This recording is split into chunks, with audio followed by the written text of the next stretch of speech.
Everyone told me to take the money. But when I said no, they sent bulldozers instead. The first time Brent Wallace stood at the edge of his land high in the Colorado Rockies, he felt something he hadn't felt in years. Peace. 12 acres of thick pine, blue sky, and silence. Not the kind of silence that makes you uneasy. The kind that tells you this is where you're supposed to be. The cabin wasn't built yet, but in his mind it already existed. Solar-powered, reinforced steel, panoramic windows facing the valley, a home, not a flip, a place to grow old in, not cash out of. So when the HOA from Summit Pines sent a letter offering $2 million to buy him out and fold his land into their vision, he didn't hesitate. He tossed the letter in the trash beside an empty pizza box and went back to sketching his foundation lines. That was his first mistake, because Brent didn't realize that saying no wasn't just defiance to them. It was war. The white Escalade rolled up the gravel driveway like it owned the land. Out stepped a woman in designer sunglasses and pristine hiking boots that had never touched mud. Her name was Karen Devlin. She smiled, but it didn't touch her eyes. "Brent Wallace, right?" she asked.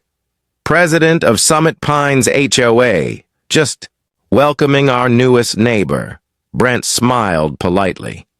"Not part of any HOA." Karen laughed like it was a joke, handed him a trail mix basket and a glossy brochure titled Vision 2030. "Everyone's part of the greater community eventually," she said, soft and syrupy. "Just wanted to extend the offer again." He told her no. Again. She left. But not for long. Over the next 6 months, the visits got colder. One time she brought a lawyer.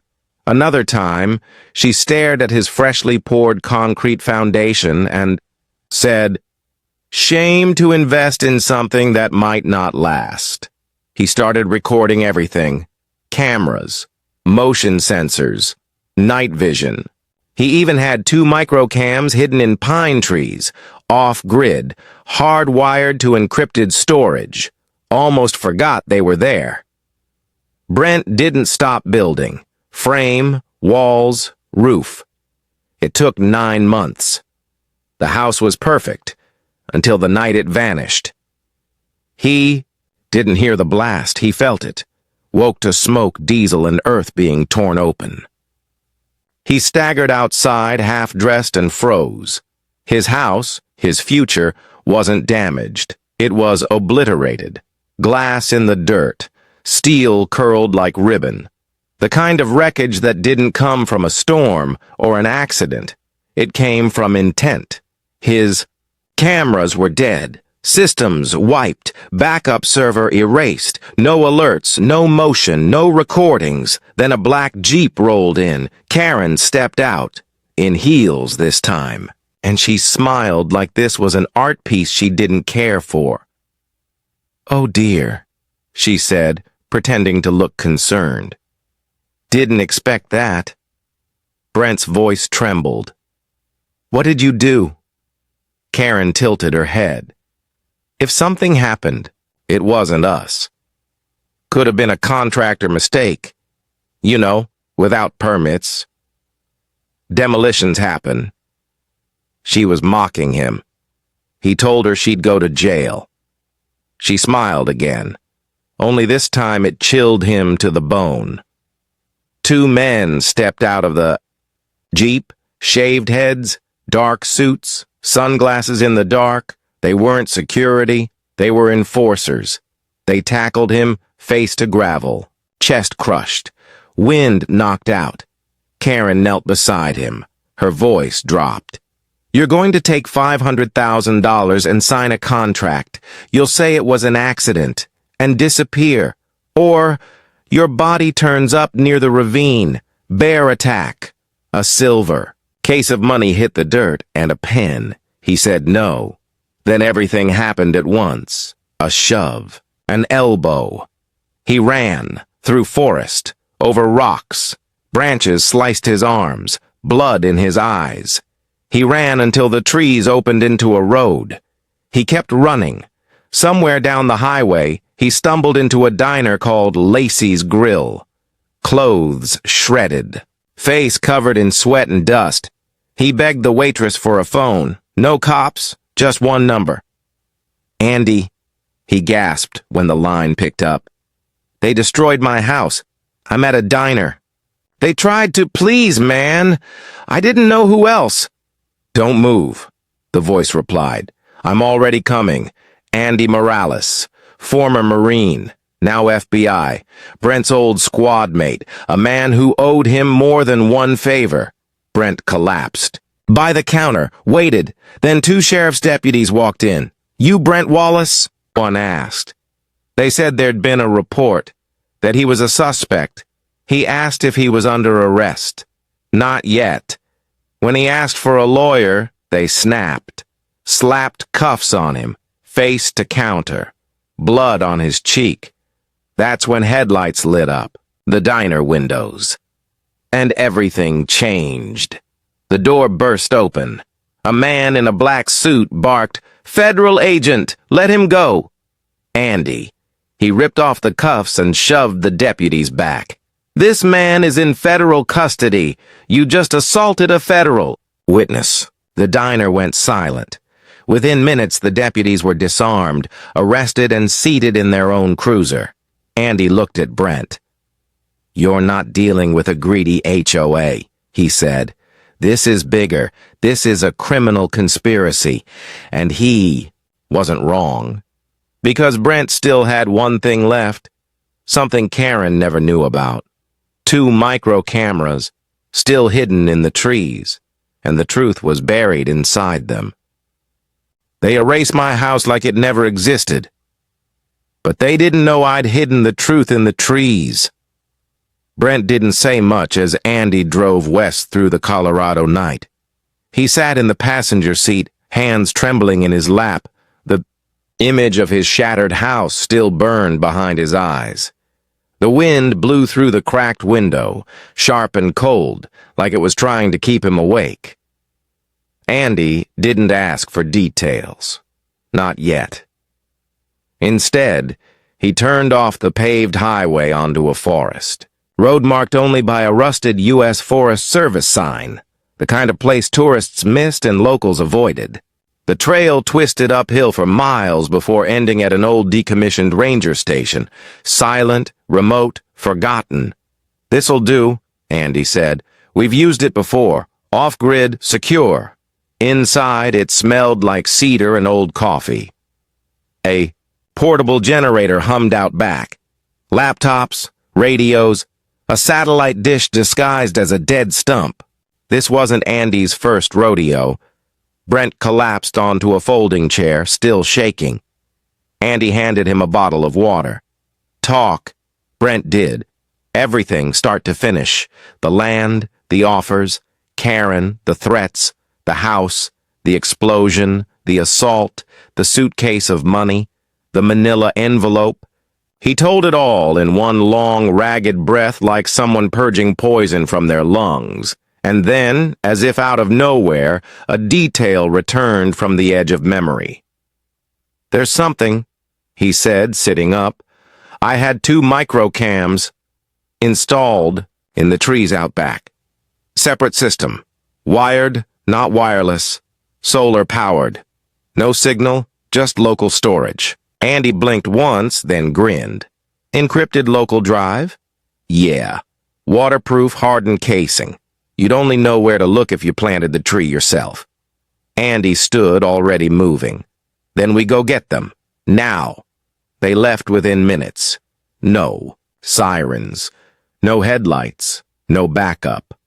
Just Andy's truck crawling through the backwoods under moonlight until they reached the eastern ridge above Brent's destroyed home.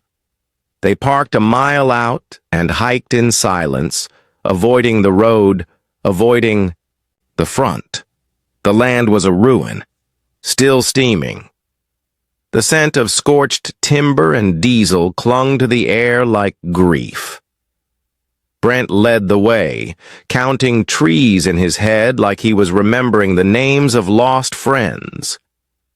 There, the first one, half buried behind a natural outcrop, nestled in the knot of a twisted pine, was a small gray casing the size of a deck of cards. Still intact, still recording until it wasn't. Andy took it without a word. The second cam was farther back, near the rear slope. Brent scraped frost from the bark, reached into a hollow, and pulled out the second drive.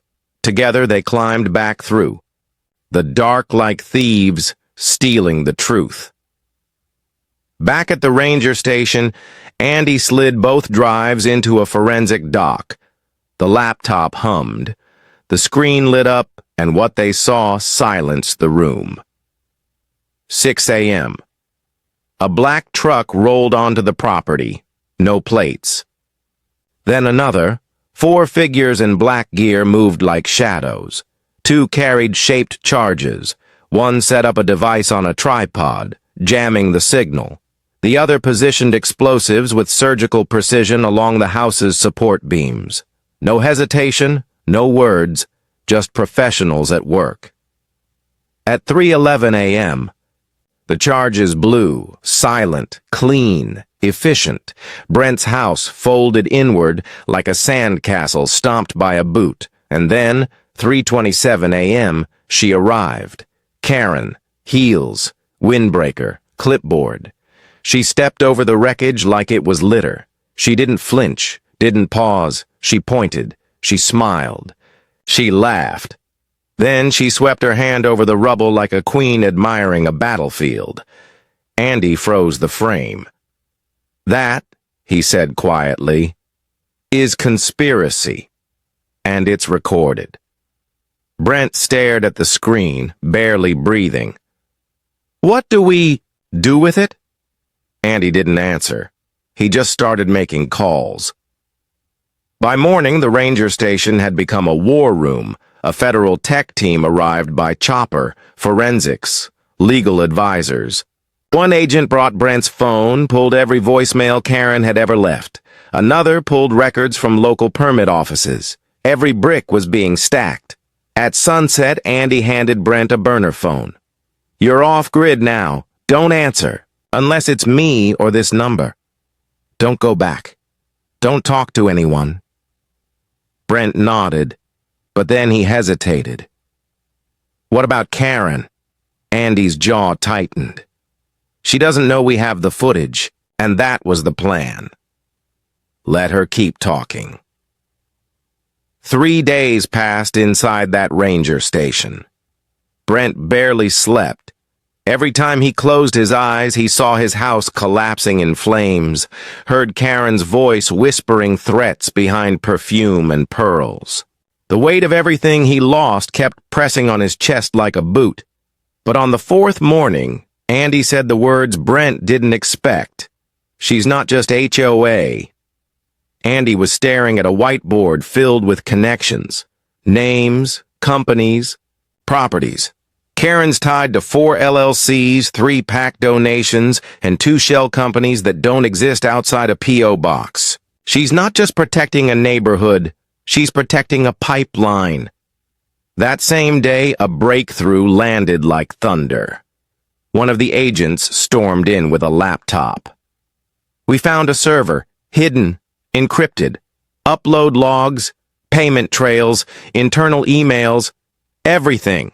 He opened one message. The subject line read, Wallace, the body, solution approved. No further resistance expected post-demo. Contract buyout offer prepared. Ensure blackout during operation. Disappear cleanup crew by 0600. Brent stared at the screen like it might set him on fire. They planned it all. Andy's face hardened. And now we burn it down. That night, they made their move. They hit the HOA headquarters first, a glass and steel building that looked more like a tech startup than a neighborhood office. Inside, Karen was drinking white wine with two board members. Brent walked through, the front door alone. She turned. The blood drained from her face. "You're bold," she said coldly. "I'll give you that." "Bold enough to survive what you did to me." She blinked. Then the side doors burst open. 8 federal agents poured in, weapons drawn, voices loud. Karen dropped her glass. "You are under arrest for conspiracy destruction of property, racketeering, attempted coercion, and obstruction of justice." As they cuffed her, she turned back to Brent, venom in her eyes. "This isn't over," she hissed. "You don't know who I work for." Brent met her gaze. "Neither do you," he said. "But they know who you are now." By midnight, the HOA building was emptied, servers seized, board members arrested, every document bagged. But Andy was right. This wasn't over, because the next morning someone posted Karen's bail. She walked free, then disappeared. And that afternoon, Brent found something that made his blood freeze. An envelope, slid under the ranger station's reinforced door. Inside, one Polaroid of him, sitting in Lacey's grill days earlier. On the back, should have taken the money. Andy moved fast. They evacuated the safe house, relocated Brent to a black site in New Mexico, an old mining shack turned fortress, steel walls. Biometric locks, armed guards. "You're not safe until this is over," Andy said. But even there, the shadows followed. Because the next day, another house went down. Utah. Same explosion pattern, only this time, the owners didn't make it out. Retired. Couple dead. Brent stared at the news. Mouth dry, hands numb. They're escalating. Andy nodded grimly. "We're past coercion now, this is murder." And suddenly Brent wasn't just a survivor. He was a witness in a federal investigation, a pawn on a board filled with ghosts, and the question burned in every room he entered. How deep does this go? They called it a demolition, but when 2 people died, it became something else, something darker. They weren't just taking homes anymore, they were taking lives. Brent sat alone in the reinforced safe house in New Mexico, eyes locked on the laptop screen. A news anchor with too much makeup was reporting what the DOJ refused to say aloud, that the explosion in Utah wasn't an accident, a retired couple, on vacation. The HOA had filed forged permits. Demolition orders had been rubber-stamped. The blast brought the house down before sunrise. Both bodies were found beneath the rubble, and it matched the same pattern as Brent's cabin. But this time, there was no survivor. No hidden cameras. No Andy to intervene. Just silence. "I should have died too," Brent whispered, staring at the screen. But he hadn't, and now they were moving. Andy's team went federal. RICO statute. Domestic terrorism. They called in everyone. Marshals, analysts, forensic teams. What started as a land dispute had become something far more dangerous, a shadow network hidden behind fences and lawn regulations. It wasn't just Summit Pines anymore. It was dozens of HOAs across the Southwest, patterns, clusters, properties labeled resistant in private logs, families forced out, fraudulent code violations, forced buyouts, demolitions, threats, disappearances. Brent wasn't a holdout. He was a glitch in the system, and they wanted that glitch gone. Andy led him into the war room. No more hiding. Brent was part of it now. They mapped out everything. Karen's contacts, shell companies, real estate transfers. One name came up again and again. Alan Wexler, former lobbyist. Now a private acquisitions broker. No public address. No verified employer. But in encrypted internal emails, he was called The cleaner. The man who stepped in when a deal went sideways. Andy believed he was the one who bailed Karen out. The one who sent the Polaroid. The one quietly running the machine. So they baited him. DOJ agents staged a fake real estate summit in Phoenix. They seeded whispers, online forums, insider tips that Brent Wallace, the survivor from Summit Pines, was preparing to speak publicly. 3 days later, a man arrived at the summit. Fake name. Sleek suit. But the voice matched a voicemail from Karen's seized laptop, and his phone pinged off a cell tower registered to Miravector Holdings, a company Brent had never heard of. Until now, Miravector was the core, a logistics firm on paper, but underneath, a shell trust laundering hundreds of properties across the Southwest. Many had been acquired through HOA pressure, eminent domain threats, or forced foreclosures.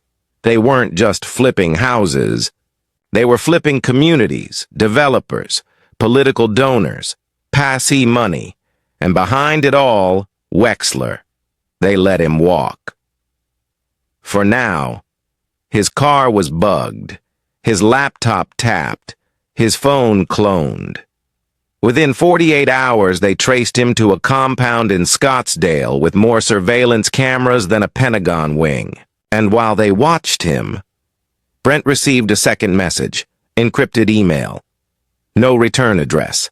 Inside, a video. Low res, pre-recorded. Karen. Same windbreaker. Same smug tone. Brent, she said, you were never supposed to survive. You were an outlier. A mistake. We gave you a chance. You refused. Don't think this ends with me. She leaned forward. Cold. There are 10 more like me. Maybe 20. Some run HOAs. Some sit on county boards. Some wear badges. You're poking something older and deeper than you understand. Go back to your mountain. Or disappear. Because next time, there won't be a warning. Then static. Brent sat in silence as it played again. She hadn't recorded it recently. She'd recorded it the night before her arrest. She knew this was coming. She had planned for it. Andy and his team matched the shadows in the room. The angle of light. The hum in the background. Karen was expendable. A distraction. Her arrest wasn't the end. It was the beginning. Brent looked at Andy. What now? Andy didn't flinch. Now we stopped them.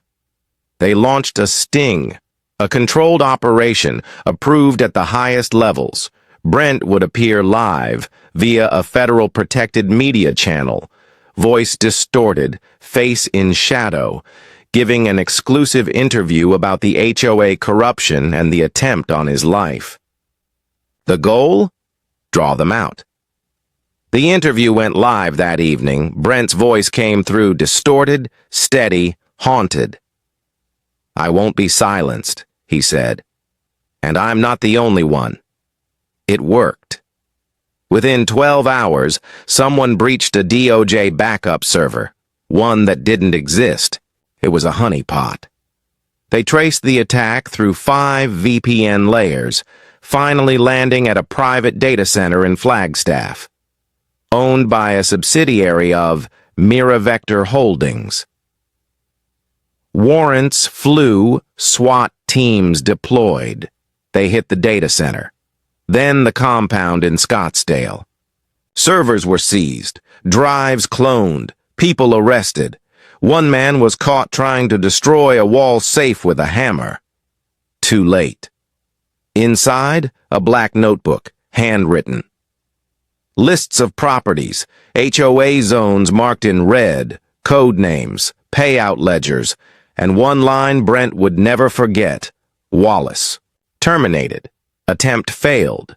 Relocation pending. Budget approval. $150K. It wasn't personal to them. It was a line item, a number in a column. That broke something in Brent. They didn't care who he was. They only cared that he said no. In the following week, indictments poured down like rain. Karen, rearrested, denied bail this time. Wexler, named in a 32-page complaint. 7 more HOA officials across 3 states taken into custody. 3 tried to flee the country. They were all caught. The U.S. Attorney General held a press conference in D.C. An unprecedented conspiracy, she called it. Private entities weaponizing homeowners associations to displace, defraud, and silence American citizens. They didn't say Brent's name, but they showed the ruins of his cabin, and that was enough. 2 weeks later, Brent returned to Colorado. The road to his property had been cleared. The air was colder than he remembered. The wind sharper. The forest was the same, but nothing else was. He stepped onto the land where his house had stood. Now only ashes. A red tag flapped on a stake in the dirt. Property pending investigation. He laughed. Not because it was funny, but because it was pathetic. Then Andy called, voice tired. "It's not over, Brent. You hit something big, but don't think they're done."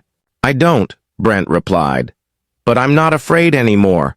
And he meant it, because sometimes surviving is the loudest thing you can do. They turned my name into a line item. Now I was going to turn theirs into headlines. The first thing Brent did when he stepped back onto his land wasn't cry, it wasn't scream. It wasn't even to kneel beside the wreckage of what once was. He simply stood there, still, hands in his coat pockets, breathing, letting the silence settle into his bones. And then quietly, he got to work. The Department of Justice offered him restitution, full compensation, even witness relocation, again. Different name, new city, protected identity. He declined all of it, because what they couldn't give him back was time. What they couldn't rebuild was trust, but they could get out of his way. And they did. The Summit Pines HOA, Karen's empire, was no longer a threat. Their charter had been revoked, the board dismantled, their accounts frozen. Even the sign at the gated entrance had been stripped away. All that remained were rusted poles swaying in the wind. Brent took their money and used it to lay a new foundation. This time, the permits were direct from the state. No intermediaries, no third-party inspections. Every contractor arrived under aliases. Every nail, every panel, every beam, personally overseen. He wasn't just rebuilding a house. He was rebuilding defiance, fireproof materials, steel reinforced, frame, security measures the military would envy, motion tracking, encrypted backup feeds, perimeter lockdown systems. There wouldn't be a second attempt. They'd try once, not twice.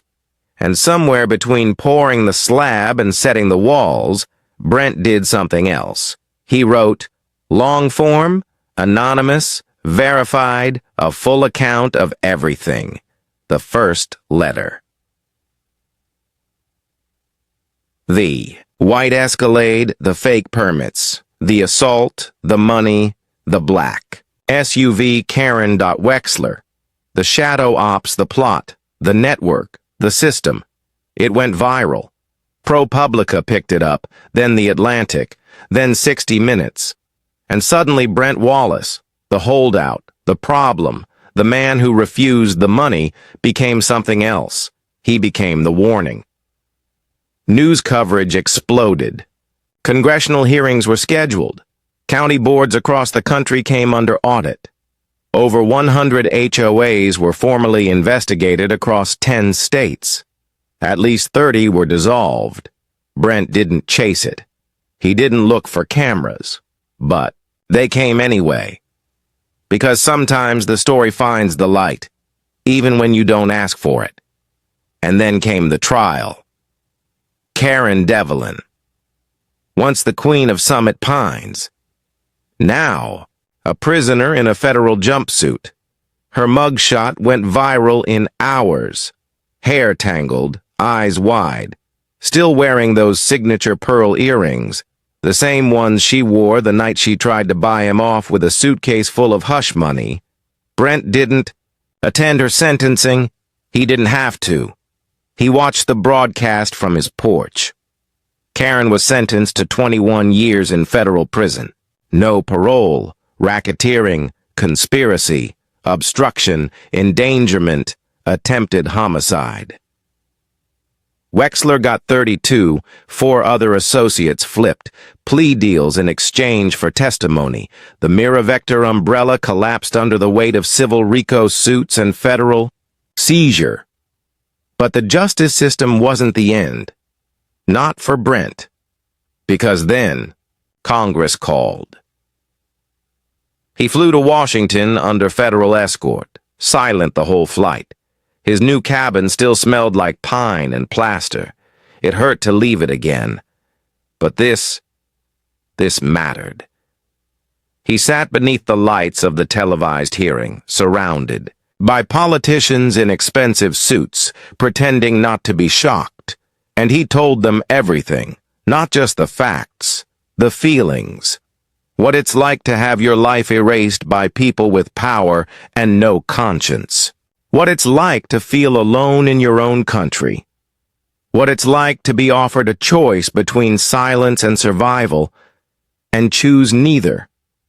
And when he finished, there was a silence so complete it felt like gravity had stopped.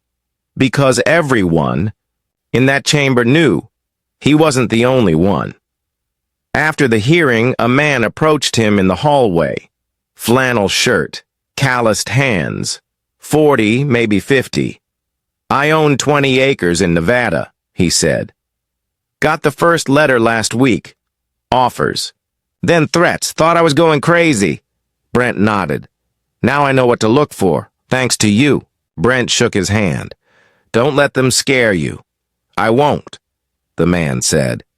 "Not anymore." Back in Colorado, the mountains felt quieter, but not empty. Just right.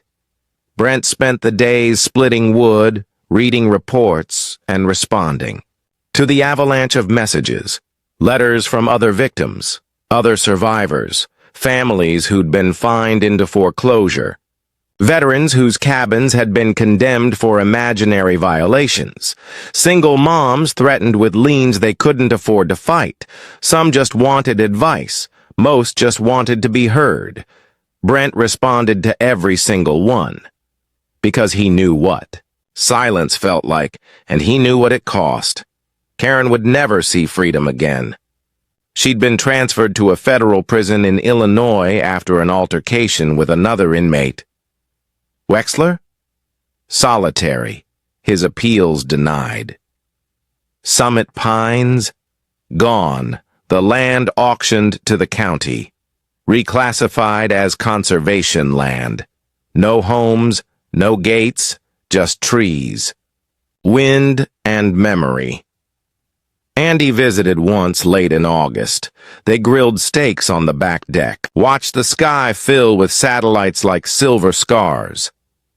"You ever think about walking away?" Andy asked. Brent didn't answer immediately. Then, "No. I think about what would have happened if I had." Andy nodded, didn't press, didn't need. Till later that night, Brent opened the package that had been sitting on his porch for 3 days. No name, no markings, just a small wooden box. Inside, a single brass key attached to it. A note. For the next one who says no. No signature, no return address, just that. Brent stared at it for a long time. He didn't know who sent it. Maybe someone in the DOJ. Maybe another survivor. Maybe someone still, inside the system, waiting. But whoever it was, they understood something Brent had only recently come to believe. This wasn't just his story anymore. This was a spark, and fire spreads. She thought it ended with her sentencing. But the truth? That was just the first door we opened. Brent had never thought of himself as a symbol, not for justice, not for resistance, and definitely not for hope. But something shifted in the weeks after the hearings.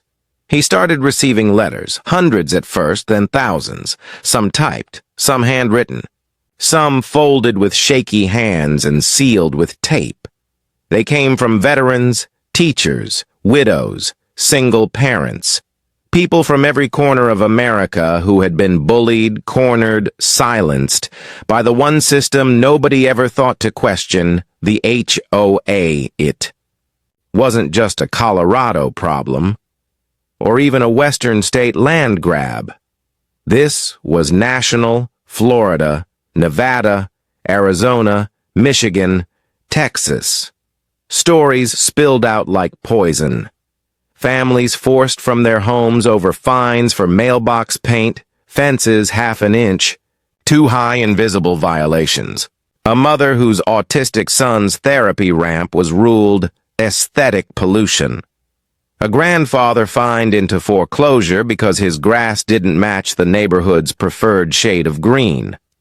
People weren't just angry, they were breaking, and now they were writing to Brent, not for answers, but for proof that someone had stood up and lived to tell the story.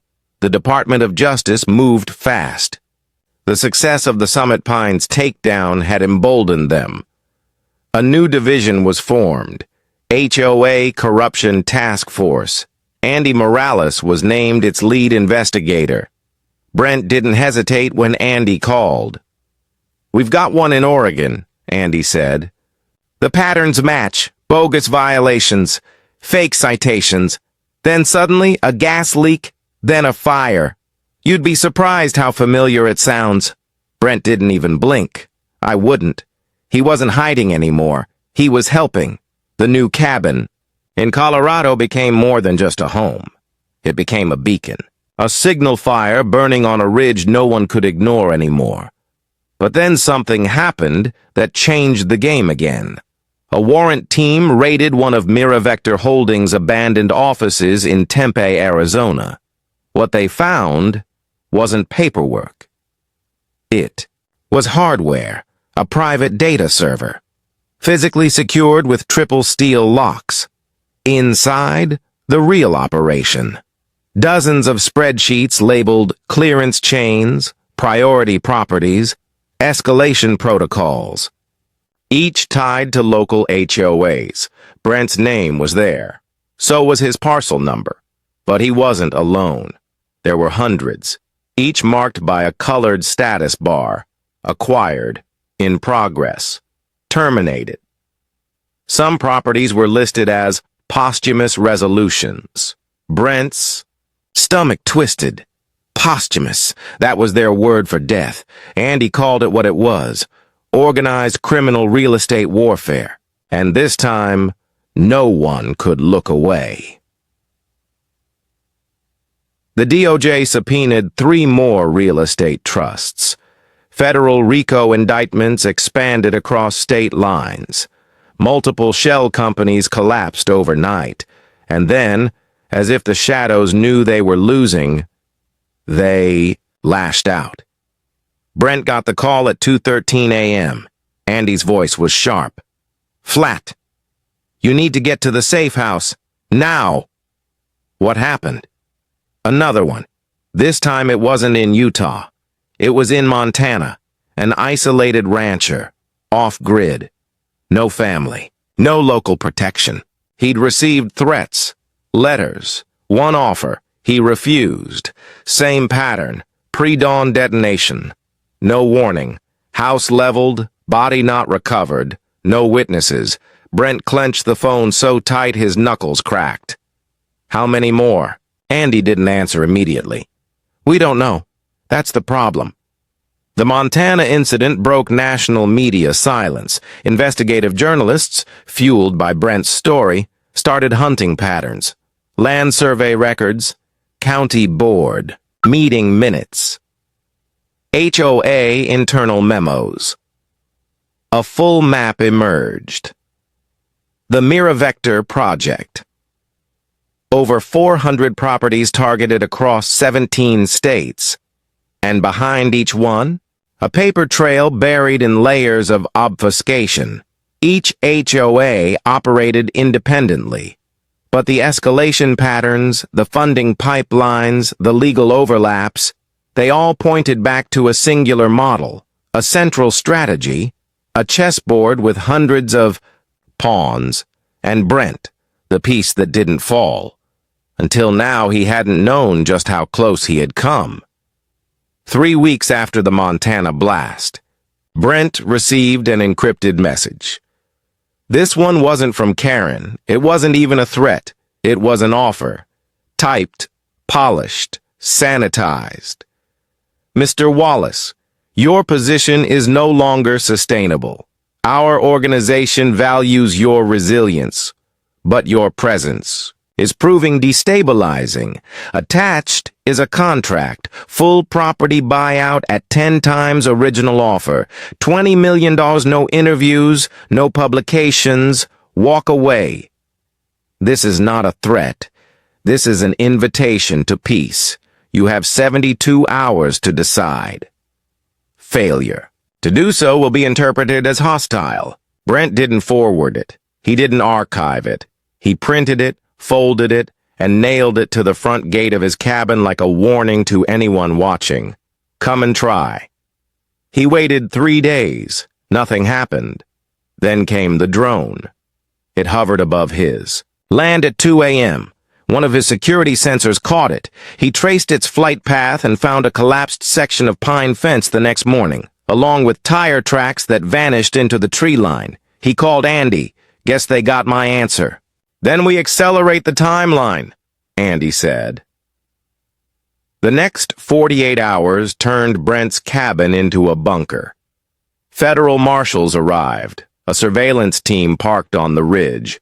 Drones were deployed in reverse, flying low, mapping the perimeter. And then came the data. The DOJ's cybercrime division cracked the full server tree from Tempe, the emails, the bank trails, the burner lines, and the names, dozens of them. County assessors, title officers, developers, lobbyists, all tied into the same network. And near the top, Wexler. Still fighting charges, still denying connections, but the evidence wasn't done. Inside, one email thread marked with 3 red priority flags was a line Brent would never forget. Summit Pines incident escalated unnecessarily. Wallace exposure created political hazard. Eliminate future outliers before phase rollout. He read it 3 times. Phase rollout. What the hell is phase rollout? Brent asked. Andy's eyes narrowed. I think they were going national. And that's when Brent realized something terrifying. Karen Devlin wasn't a monster. She was a pilot program, a test run, a fuse. And Brent? Brent had lit the match that burned the blueprint. But the architects? They were still out there. And they weren't. Finished. Not yet. They thought I was just a fluke, a footnote. But you don't test a fire and expect it to forget how to burn. The black SUV idled on the mountain pass like a beast with no master. Inside, Brent stared out the window. Below, the ridge dipped into a narrow valley of green, innocent, unassuming, like 1,000 other properties on the DOJ's recovery board. But this one had a red box around it. Phase 2, Andy had said. They were building a pipeline. It was never just about property, or money, or even power. It was about control, forced transfers, quiet demolitions, strategic acquisitions, then redevelopment, political rezoning, and real estate flip cycles that funneled billions through shell trusts with nobody's fingerprints on file. The plan wasn't theoretical anymore. It had already started, and Brent had become the face of resistance, whether he wanted it or not. The moment he exposed them, they accelerated. The moment he spoke publicly, they multiplied their efforts to silence the next holdouts before they grew a spine. That's when Andy and his DOJ team made a decision. Go public. All the way. Brent agreed, but on one condition. He would be the one to deliver the message. No voice modulator, no shadowed interviews, no more hiding. If they wanted to silence him, they were going to have to try it in front of the whole damn country. The interview was scheduled to air live on every major platform, coordinated with the DOJ, partnered with national news networks, framed as a whistleblower feature. But there'd be no dramatization this time. Just Brent Wallace, unfiltered, unedited, unashamed.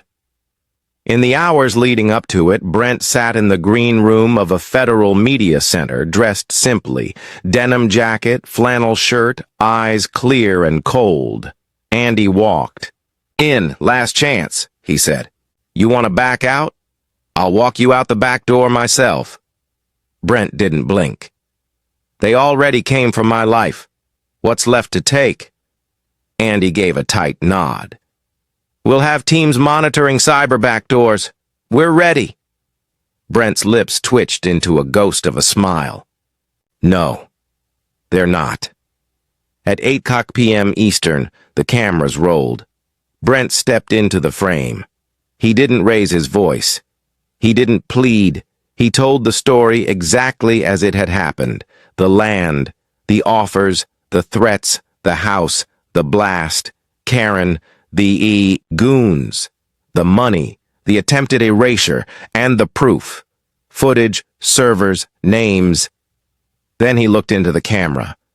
"If you think this can't happen in your neighborhood, you're wrong. If you think the laws will protect you, you're mistaken.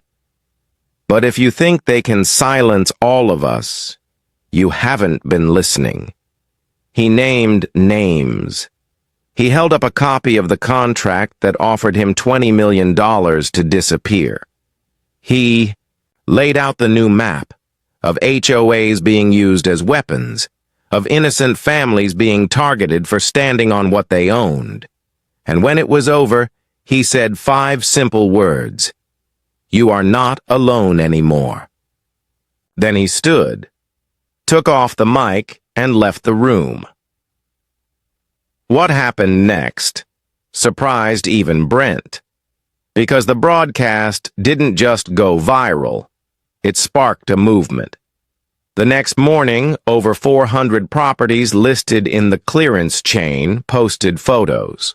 On social media, hand-painted signs staked into the ground. "Not for sale. We stand with Brent. Never again." A woman in Arizona created a map tracking corrupt HOA citations. Within 72 hours, it had over 10,000 entries. A group of veterans in Nevada formed a watch team to document intimidation tactics in rural communities. 3 different state attorneys general announced new HOA oversight legislation. For the first time, the system blinked. The fear started to move in the other direction. But shadows don't sleep just because the lights come on, because 1 week later, a car bomb detonated in front of an abandoned property in northern New Mexico. No casualties. But it was a message, and then Brent's power went out. No storm, no warning, no known outages for 50 miles. The feds had installed 4 backup generators on his land. All 4 failed simultaneously. He called Andy. "They're back." Andy was already en route. By midnight, the cabin was locked down. Night vision drones deployed. A full tactical sweep was conducted. That's when Brent found it. A casing. Buried. Half an inch beneath the base of his back porch. Not a bomb. A tracker. Military grade, undetectable by standard sweeps. Set to ping location every 30 seconds until its power died. Andy turned white. This wasn't Karen's crew. This is someone new. Brent stared at the device in his palm. or someone higher. Over the next 3 days, the DOJ tore through the remaining Miravector infrastructure. Offices were seized, files decrypted. Bank trails led to international accounts in Belize, Singapore, Dubai. And the more they found, the more they realized they had barely scratched the surface. Because buried in the metadata of one of the red-level operation folders was a simple phrase: model proven, expand continent-wide. This wasn't just a land grab, it was a template. Tested, refined, exportable. It was domestic colonization wearing the mask of suburban regulation, and it had worked, until Brent said no. On the 4th night after the broadcast, Brent stood on his rebuilt porch, staring at the horizon. In one hand, he held the brass key that had arrived weeks earlier. In the other, a fresh letter. No name, no threats. Just a, quote, "Systems don't collapse, they rot." Brent folded the letter, lit a match, let it burn, because this wasn't about rot anymore. This was about fire, and he was no longer just a spark. He was the one holding the torch. If they were going to treat me like a threat, then I was done pretending I wasn't one. Brent had spent months dodging shadows. Now he was walking straight into them. He'd been the bait, the survivor, the whistleblower. But the tracker buried under his porch changed everything. That wasn't surveillance. That was targeting. That was Phase 3. Andy called it contraction, the part of the operation where the puppet masters try to yank their strings back in before someone catches sight of the whole machine, and that meant one thing. The architects were scared, so Brent did something he hadn't done since the day his house was turned into ash. He made a list, not of enemies, not of properties, but of names. Real names, from decrypted memos, subpoenaed wire transfers. Anonymous, insider drops. One at a time, Brent began connecting the dots between obscure land purchases and silent resignations, between county officials who vanished from LinkedIn and permits that were backdated by years. Every HOA wasn't a player.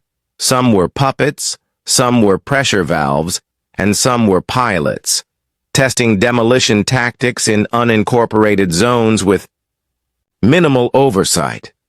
One phrase came up repeatedly in the chatter: Operation Sandglass. Nobody knew what it meant. Not even Andy, until one of the DOJ's digital forensic agents, Marcus, cracked the login credentials for a nested admin account inside a deleted Miravector server. The folder? Sandglass Expansion. Inside an interactive dashboard. It showed projected timelines, regional color codes, and critical action dates. One segment stood out: Q4 clearance sweep. Brent's name was still there, but now so were hundreds of others. Color-coded: yellow, at risk. Orange, non-compliant. Red, priority clearance. They had ranked them: people, families, landowners, as threats to be removed, based not on criminal records or danger, but simply because they had said no. Brent stared at the screen. "What is this?" he asked. Andy didn't answer. Not at first. Then, voice low, "It's a purge list." And Brent knew. He wasn't just a witness anymore. He was a soldier. That night, he met with Andy on a back trail outside of Flagstaff, far from any traceable location. Andy came alone. He didn't even bring his phone. Brent sat on a log near a dying fire, the smoke curling like memory. "I want to go to Tempe," Brent said quietly. Andy froze. "Absolutely not." "It's the last node," Brent said. "The last data center still warm. The one the others were linked to. If they're still active, anywhere, it's there." "It's a trap," Andy said. "They'll be watching for you." then let them watch. Andy's fists clenched. "You're not bait anymore, Brent." "No," Brent said. "Now I'm the net." 2 nights later, Brent put on a suit for the second time in his life. Not for a wedding, not for court, but to walk into a charity gala held at the Miravector Civic Pavilion in downtown Tempe. He didn't need to sneak in. He was invited. Anonymous RSVP, fake name, printed badge. And yet, when he stepped inside, the room went quiet in that wrong kind of way. Like the crowd felt a storm approaching and didn't know whether to run or bow. Laughter died, eyes locked. A waiter passed by, tray trembling. Brent moved through the marble. Lobby like a ghost dragging chains. Silent, deliberate, impossible to ignore. Then he saw her. Not Karen. Someone worse. Catherine Rowe, Regional Director for Urban Strategy. A name that had appeared in 5 different shell company filings. She smiled. Like someone watching a fuse burn toward dynamite. "Mr. Wallace," she said. "What a surprise." "I bet." They didn't shake hands. She gestured to the exhibit behind her. Tall glass panels. Digital infographics. Slideshows showing clean parks, green neighborhoods, future skylines. "Miravector isn't what you think." "It is," she said. "No," Brent replied. "It's worse." She tilted her head. "You're trespassing." "I'm testifying." "To who?" Brent turned and gestured. 4 people stepped through the entrance behind him. Federal agents in plain clothes. Micro cameras mounted on lapels. One carried a live feed satellite unit in a briefcase. The entire conversation had just been broadcast to DOJ HQ in real time. Brent looked back at her, to them. Rowe's eyes narrowed. "You just made a very expensive mistake." Brent didn't flinch. "And you just made a very public confession." Within an hour, the pavilion was sealed, guests escorted out, hard drives confiscated, offices raided. Brent was escorted to a safe vehicle by marshals. And inside, waiting for him, a child's drawing, crayon on yellow paper, stick figure cabin, big trees, a little dog scrawled at the bottom in shaky handwriting, "Thank you for not leaving." Brent held it like glass. He didn't speak for the rest of the night. Didn't need to. The war had just changed. The next morning, Andy met him at a federal base in Colorado Springs. They stood on a helipad under the rising sun, wind whipping at their jackets. "You okay?" Andy asked. Brent handed him the drawing. Andy blinked, jaw tight. "Where did you get this?" "It was in the car." Andy's voice dropped. "That's not just a thank you note." "What do you mean?" Andy pulled out his phone, swiped to a database of recovered property photos. He zoomed in on one, taken 6 months ago from a demolished home in northern Idaho, a photo taped to a broken wall, the exact same drawing. Same. Kid. Same colors, same message, but the property had burned. "And the family?" "Presumed dead," Andy said. "We thought the kid was lost." Brent looked down at the drawing in his hand. Someone had found him. Someone wanted Brent to know. He wasn't the only one who got away. They erased homes, families, names, but they forgot one thing. You can't kill the truth, not when it's already spoken. By the time federal agents raided the final Miravector compound, Brent wasn't there. He didn't need to be. He had already done his part. They found the child. Alive. Traumatized.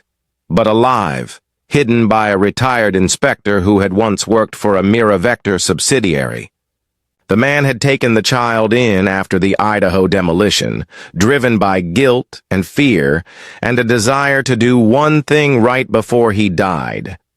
He had seen Brent's interview, and when he did, he realized there was still time to undo some of the damage. The DOJ didn't release the name. Brent didn't ask.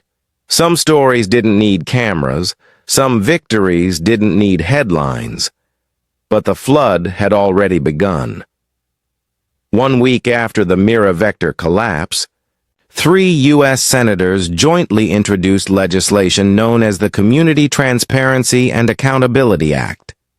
It would overhaul the way HOAs operated nationwide, requiring open elections, transparent financials, independent review boards, and federal oversight for any property enforcement actions. HOAs weren't going away, but the power they'd once wielded in the shadows was over.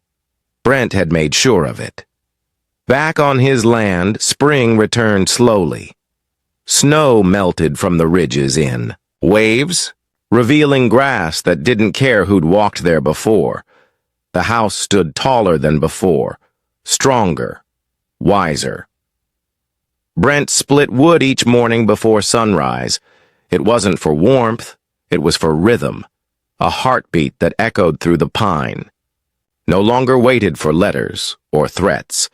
He still checked the security feeds, but not with fear, with habit.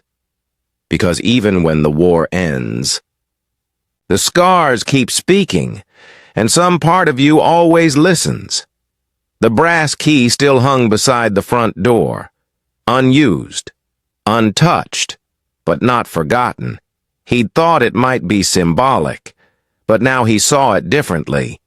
It wasn't for him, it was for someone else, someone just like him, standing on a piece of land that mattered more than money, staring down an offer that came with a smile and a quiet threat.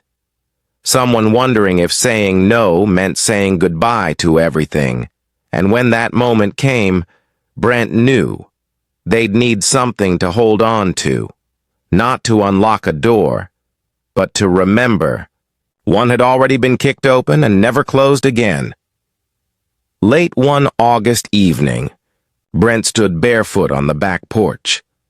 The wind moved differently now, less like a warning, more like a memory. The cabin didn't creak like the old one had, but it breathed the same light across the beams, same weight of silence, same soul. He took a sip of coffee. Not because he needed it, because it tasted like peace. And then he opened a letter. No envelope. Just a folded sheet of heavy paper. Typed. Anonymous. Simple. I said no last week. They came by again yesterday, but I think they knew. I think they saw the way I looked at the contract. I didn't open it. I burned it. And I think that scared them more than anything. TM, Michigan. Brent read it twice. Then he stepped back inside, walked to the small case by the fireplace, and removed another key, identical to the first. He packed it in a plain wooden box, sealed it shut, and wrote one thing on the top for the next one. Then he sent it. No return address, no explanation, because none was needed. The media eventually moved. Karen Devlin remained in federal prison. Wexler died awaiting retrial. Cause of death ruled a stroke, though Brent doubted it. Systems like his don't die quietly. They vanish behind smoke and clerical error. Miravector's name faded from the headlines, but it never left the federal database. A blacklisted entity, a warning, and somewhere in the guts of the DOJ, there was a map of every HOA still under quiet investigation. Andy still called sometimes, always late, never small talk. There's another case in Vermont, he'd say, or Arizona, or Tennessee. And Brent would always say the same thing, tell me what you need. Because this wasn't just a story anymore, it was a signal. A torch passed from one hand to the next. Brent had become a legend. not because he fought the system, but because he survived it.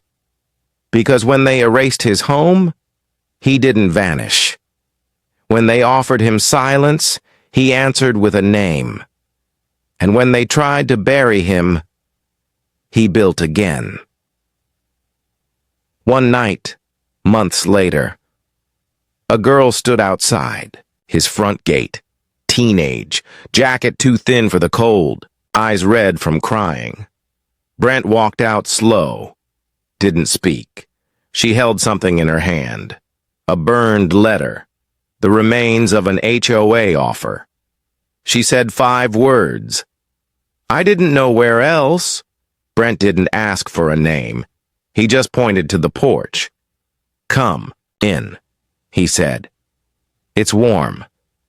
She nodded once and stepped inside. Because movements don't need monuments. They need shelter and someone to say, you're not alone. Not anymore. Not ever again.